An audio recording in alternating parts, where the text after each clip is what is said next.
Since I started sharing my hobby on YouTube, I completely changed how I think about my career. I survived 4 layoffs now. I've seen a lot of skillful people being let go, and part of me wants to feel grateful for having a job, but another part of me just wants out, honestly. Because what's the point in spending all day working a corporate job that has zero loyalty and that leads nowhere inspiring, anyways? Or another way to look at it, if you only get one life, isn't it worth it doing something meaningful with it? But then I go on LinkedIn and I see open to work everywhere. And I get scared. If you know exactly what I mean, then this video is for you. Today I'm talking about why YouTube is the smartest hobby that you can pick up while working at 9 to 5, the short-term benefits that it gives you straight away, and how to set it up so that it can become a long-term viable alternative to your corporate career. I've also written a companion guide for this video so that you can follow along or save it for later. You can download it for free in the link in the description. And now, let's get straight into it.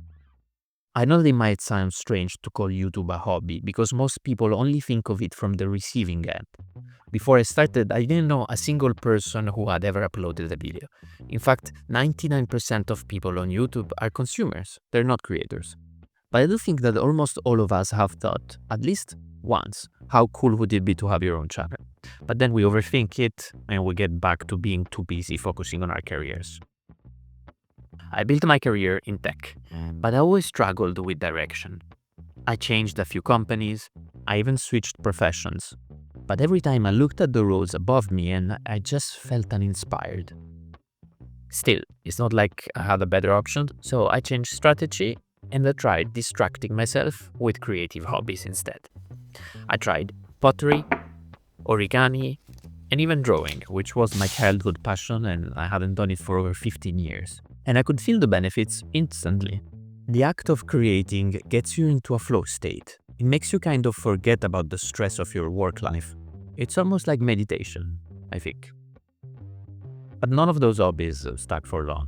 I would start strong for a few weeks and then drop them. I needed a way to make creativity consistent, a way to build it as a reliable habit into my life. But I also wanted to avoid this hobby thing becoming just another form of escapism. I didn't want it to just relieve the symptoms of an otherwise uninspiring working life, because that means that I would never be curing the root cause. And that's why YouTube is the smartest hobby that you can pick up when working a 9 to 5, because it's the only one that I found that gives you both the immediate daily relief and the potential long-term cure. I'll go deeper into each one. Let's start with the immediate benefits. YouTube comes with a long list of unexpected benefits, but I will focus on top 3 that had the biggest immediate impact on my life. Diversity. YouTube is not one hobby actually, it's many combined into one. With a single video, you're gonna practice idea generation, copywriting, filming, sound design, and even a little bit of acting. And filming alone is already many disciplines at once. It forces you to learn about camera, about lighting, about composition, storyboarding, and even sound design. And you can stack it even further. If your videos are about another creative skill, like my channel started with drawing and now there's a lot of digital art, then suddenly YouTube becomes the ultimate creative hobby that bundles them all. It's endlessly entertaining because you're constantly rotating and leveling up across multiple creative disciplines. Benefit number 2 is rhythm. Each video is its own project with a clear beginning and a clear end. When it's uploaded and you hit publish, you're done. This rhythm gives you a cadence, and cadence is very soothing to have in your life. Plus, you are in control of your own pace, so you can make it fit your schedule. At first, I uploaded weekly, just to pick up the basics faster. Everything was new to me. I started with the camera on my phone and a free editing software, the one that came with my laptop. But then I slowed down to monthly so that I could go a bit deeper into each skill. I learned about cinematic lighting. I practiced writing story arcs. And I even tried my hand at some editing magic like this one. Whoa. And my favorite one. For this flashy thingy here, I need a mug, some milk, and the ability to slow down time.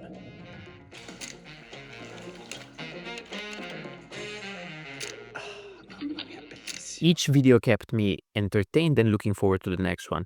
And it's regardless of the view count, because it's super motivating to see your skills improve with every single video. The third immediate benefit is the one that really changed how I think about work in general. Because one of the most fulfilling things in life is to have your creations experienced by others. And that's exactly what YouTube delivers. My first 6 months were quite tough at face value. My videos rarely hit 100 views. But even with 20 views, strangers did leave comments. People that I had never met before told me that my work inspired them. And suddenly my hobby was not just for me anymore. My creativity made someone else's day better. That is impact. And you feel it immediately. Once you've got a taste of that, you start to wonder, shouldn't my work feel like that as well? Which leads to the next point. How to set this up, not just as a hobby, but as a viable long-term option to sustain you financially, eventually. This is only possible because YouTube is at the heart of the creator economy. Specifically, long-form horizontal videos are what makes this work. And YouTube is the king of that.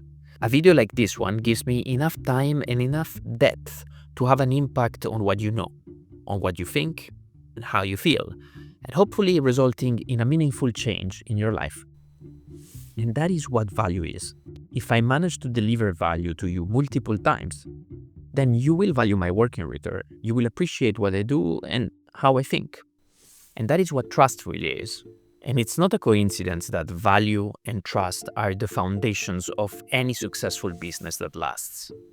Remember that at its core, business is just a word we use to describe an exchange of value. A creator business is no different. So how does posting videos about art, in my case, or anything that you're learning actually turn into a business that can one day replace your corporate job? Well, the roadmap is surprisingly simple. Doesn't mean that it's easy, but it's simple. Think of it as 2 basic steps. Step 1, I completely missed it when I started out. It's to learn in public. It could have saved me 6 months at least of posting in the void. That's because when you make the leap from consumers to creators, we think we need to be teachers on YouTube. Because at the receiving end, we kind of felt like students. And it's true that most of the YouTube videos are effectively teaching, but you don't need to be a teacher to teach. Instead, the right approach is to be learning in public. Share your journey. Post 1 to 4 videos a month about what you're learning, how you're learning it, and what you think about it. And you let your channel become your habit machine. Every video, it's a new rep that gives your own learning a pace and makes you better at sharing what you're learning. And before you know it, YouTube would have worked his magic and it would have found for you the first 1,000 people that are interested in learning the same thing. And those people are receiving value from what you have to share. And at that point, you can start having even more impact by sharing even more information in a more information-dense format, which is writing. People who are already receiving value from your videos would love to receive more often, regardless of the medium.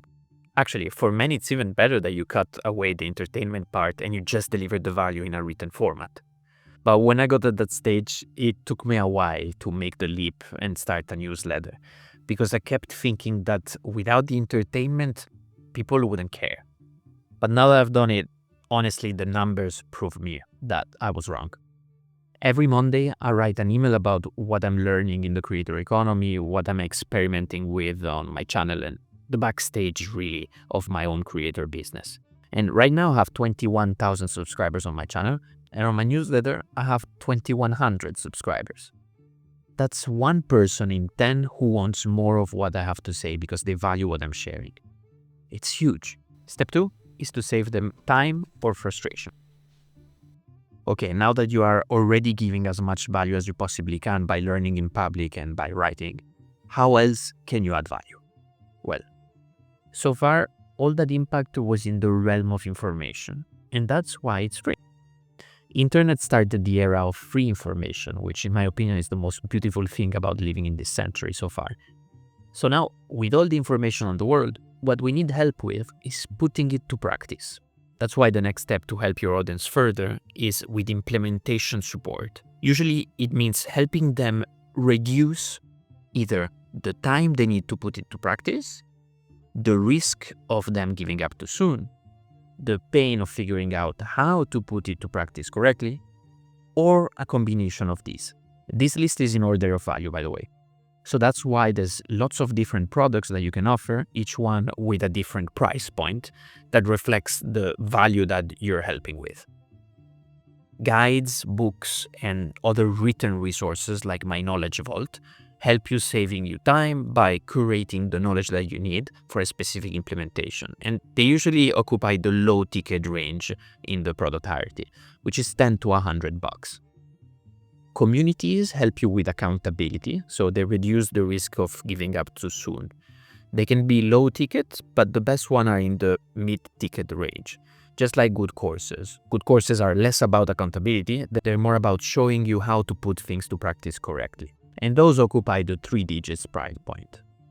Whereas the 4 and 5 digit price points are when these benefits are starting to be stacked all together, and usually that's best delivered to coaching programs. They can be one-to-one or they can be in group. What's happening there is that you're being hand-holded to make your desired outcome faster to reach, less painful, and pretty much guaranteed, because either you see people around you doing it or your own mentor is coaching you through. And that's pretty much the blueprint of the creator economy. Pick any creator that you like that has longevity, and you will see a whole ecosystem of these products and services around his channel. I find it a honest and beautiful way to make a living. It's also a simple path.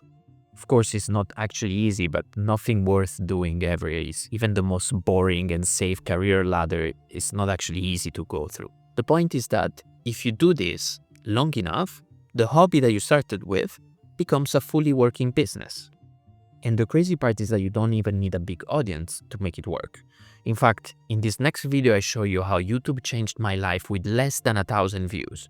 You can watch it now or you can save it for later, but I recommend you watching it, because if you're thinking about starting YouTube, it will help you set realistic expectations and actually start. See you there.